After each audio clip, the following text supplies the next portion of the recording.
Coco Gauff is taking her career in a new direction, leaving Roger Federer's Team 8 and joining up with entertainment moguls WME. And she has launched Coco Gauff Enterprises. When the news broke that Coco Gauff had parted ways with Roger Federer's team, secured a blockbuster Adidas deal reportedly worth $30 million, and started her own company at just 21, the reaction was immediate and intense. There were no teaser campaigns or elaborate press events, just a single, calm announcement that made the tennis world stop and take notice. This wasn't about another tournament win or a jump in the rankings. It was about a choice that most players only consider near the end of their careers, not while still in the public spotlight.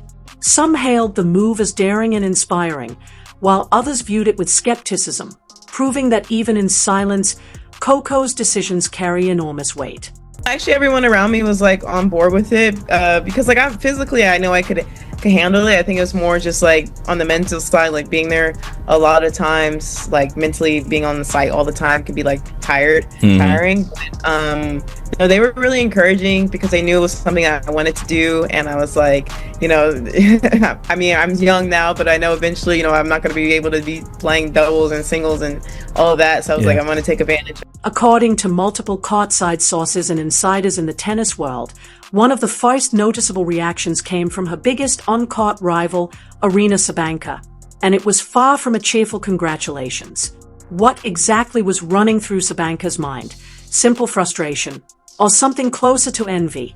To grasp why Coco's announcement sent ripples through the sport, we need to rewind and look at the state of women's tennis just before the news dropped.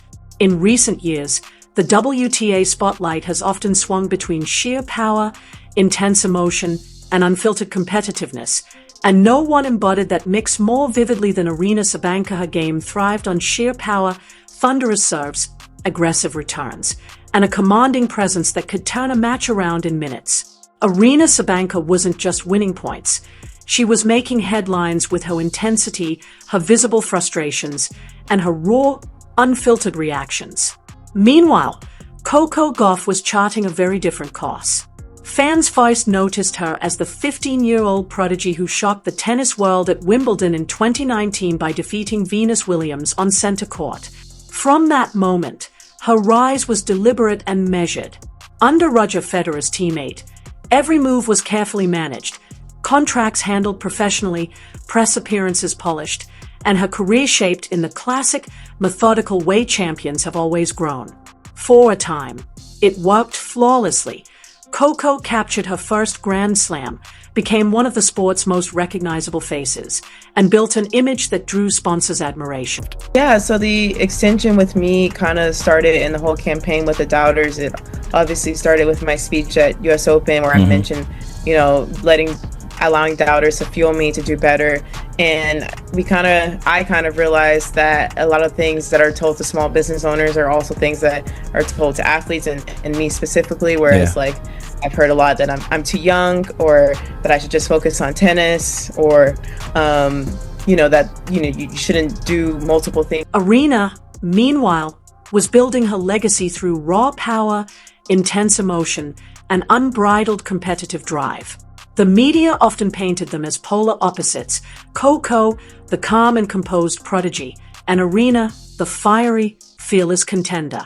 For longtime tennis fans, the dynamic felt familiar, recalling classic rivalries like Chris Evert versus Martina Navratilova or Pete Sampras against Andre Agassi. Distinct styles, contrasting personalities, yet each legendary in their own way. She won the match not because she played incredible, just because I made all of those mistakes from, like, if you look from the outside, kind of. Then came the moment that shifted the entire conversation, and it had nothing to do with a match, a trophy, or a final set. It was a business decision that took everyone by surprise. Coco Gauff's announcement was concise, direct, and almost understated for a choice of such magnitude. She confirmed she was leaving Roger Federer's Team 8, signing a long-term deal with Adidas reportedly worth $30 million, and launching her own management company, Coco Gauff Enterprises. There were no countdowns or flashy press events, just a statement making it clear she was taking charge of her own future. In later interviews, Coco explained the decision had been carefully considered, emphasizing her desire to take more responsibility for her career, not only as an athlete but as a business owner and decision-maker. She reflected that the physical demands of tennis are only part of the challenge. Being mentally present, planning ahead, and preparing for life beyond the court motivated her move. "I'm young now, but I won't be able to play singles and doubles forever," she said, noting that her inner circle fully supported the step because it reflected her genuine ambitions.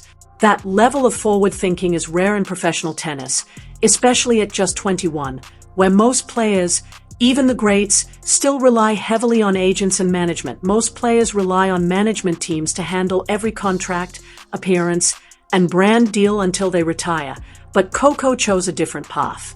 Rather than waiting until the end of her career, she decided to take control while still in her prime, still winning, and with the world watching her every move.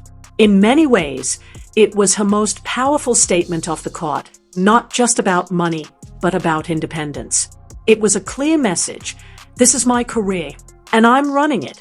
For some, that was inspiring.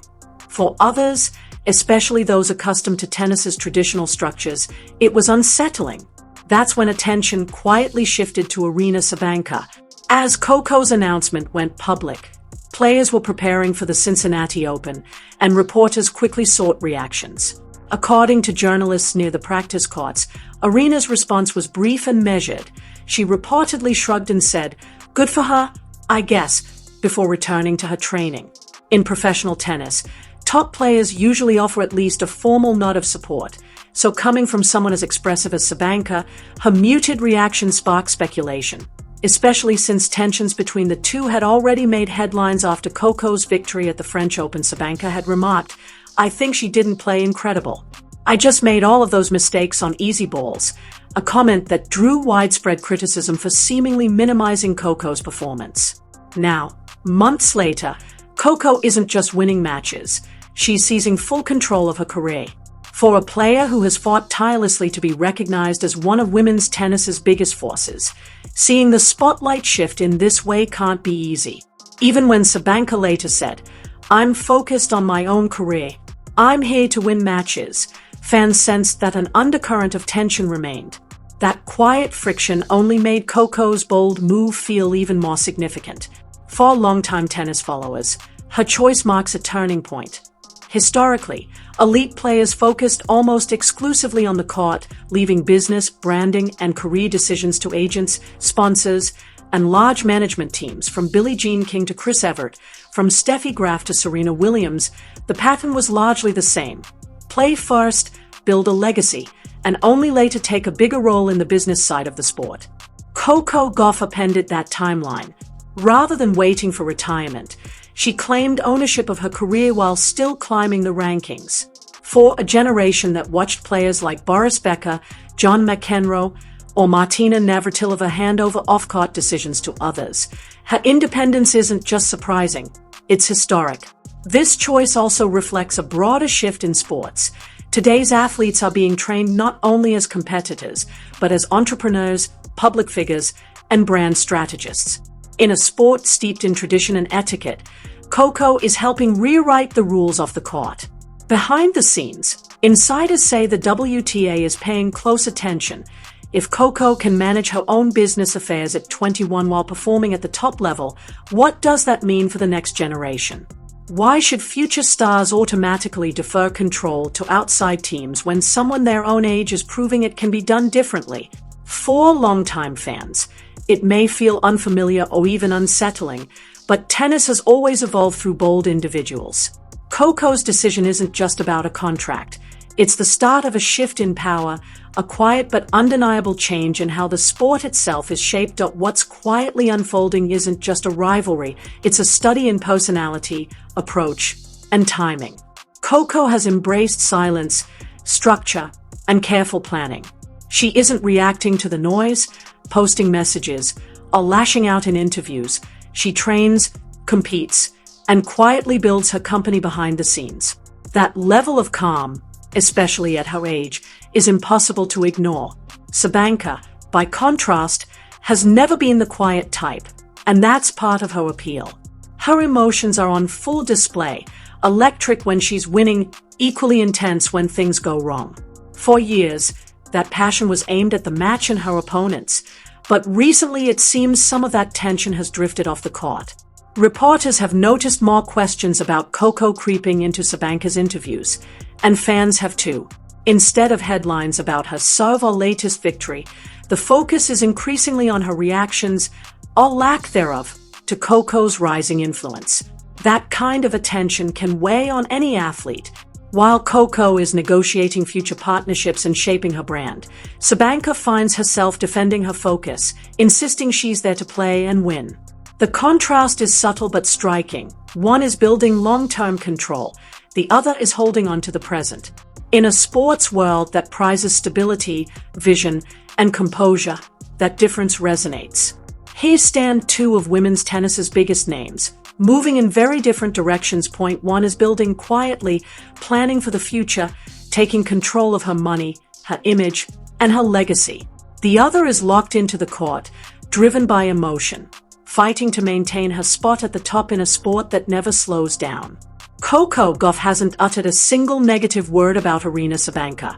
She hasn't fired back, lashed out, or hinted at tension. She has simply moved forward, signing major deals, launching her own company, and continuing to compete at the highest level. Sometimes, silence speaks louder than words. Meanwhile, Sabalenka's reactions, whether intentional or not, keep her tied to Coco's story. In a way, that may be the hardest part. No matter how much she trains or how many matches she wins, she keeps getting drawn into a conversation she didn't start but can't escape. That brings the question to you. Do you see Sabalenka's response as jealousy over Coco's next-level business move, or just the frustration of a fierce competitor watching the spotlight shift? Share your thoughts in the comments. I'd love to hear your perspective as longtime tennis fans. And if you enjoy honest, thoughtful breakdowns of what's really happening in the tennis world, subscribe for more stories. You won't want to miss what's coming next.